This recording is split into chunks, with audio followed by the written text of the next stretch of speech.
how about the story about your math? That was Oh. what was your favorite subject? Yeah, when I was in school, math was my favorite subject, and we would always, all the teachers, they'd had a school they called summer school. All teachers went there to take tests in order to get a certain grade. Teachers, well, your teacher's license.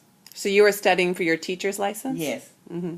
And so one day in class, our instructor was named Mr. Connor. Mm-hmm. And so he put a algebra problem on the board, and he want to know. He said, "Can you find the factor?" And everybody, they didn't say anything.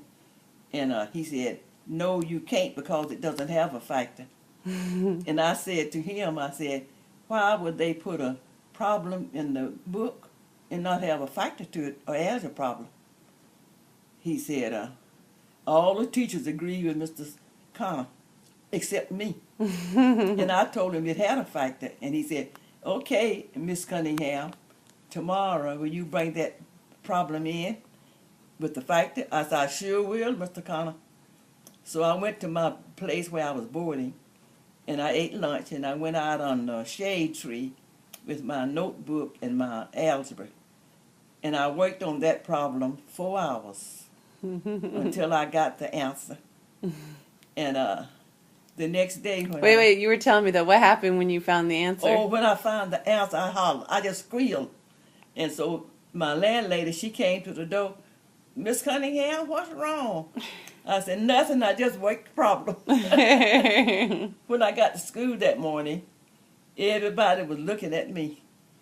And so the instructor said, "Miss Cunningham, do you have the problem?" I said, "Yes, sir, Mr. Connor." He said, "Will you mind coming to the board and putting it on the board?" I said, "No, sir." And so I walked up to the board and I put the problem on there from the beginning to the end.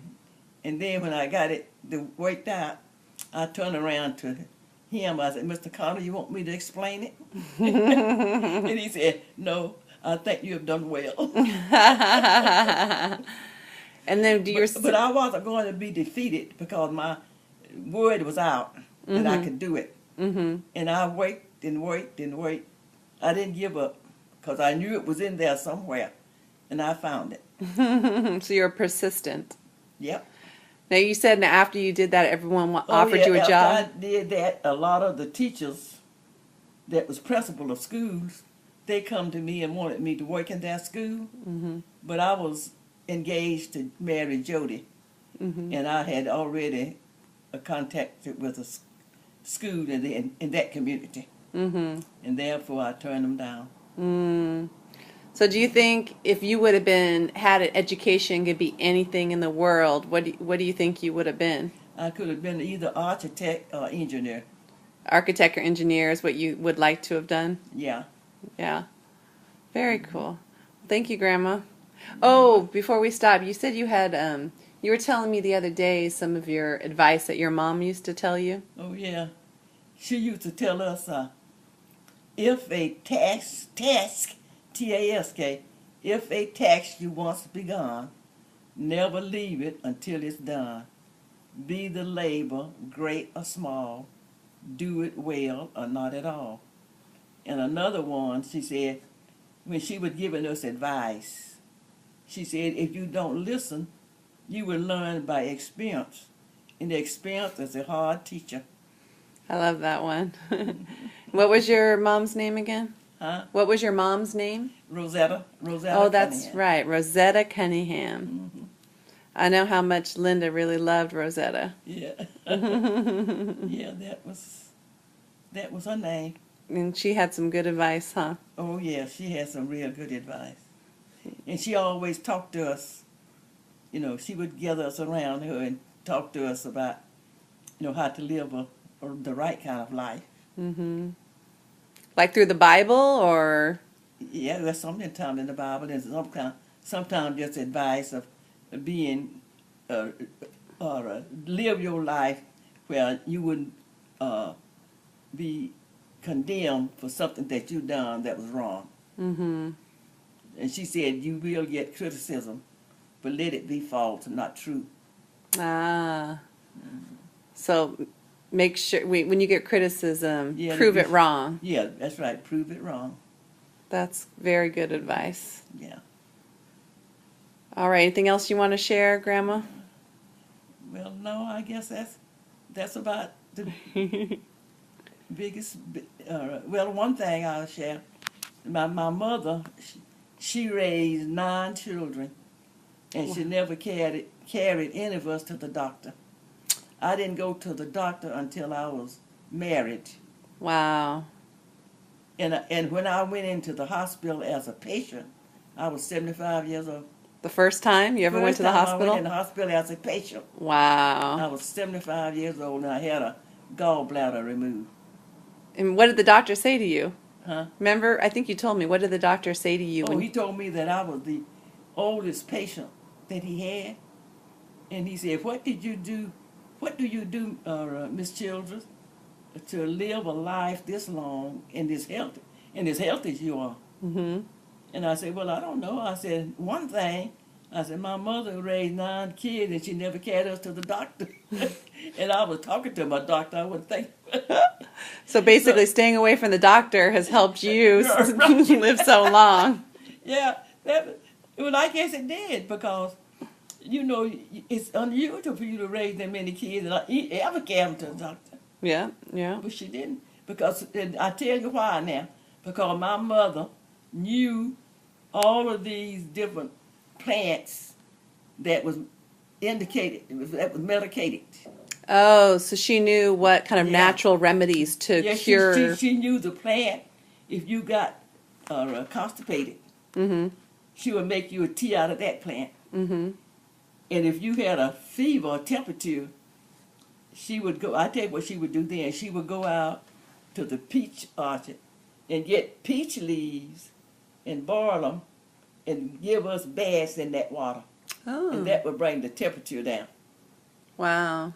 And if you had a sore on your foot and it got infected, she would get a okra blossom or either tobacco leaf, and she would bind it on that sore, and that'll draw all of that infection out. Wow. So you didn't need a doctor. She was No. kind of like, was she a doctor kind of for your community?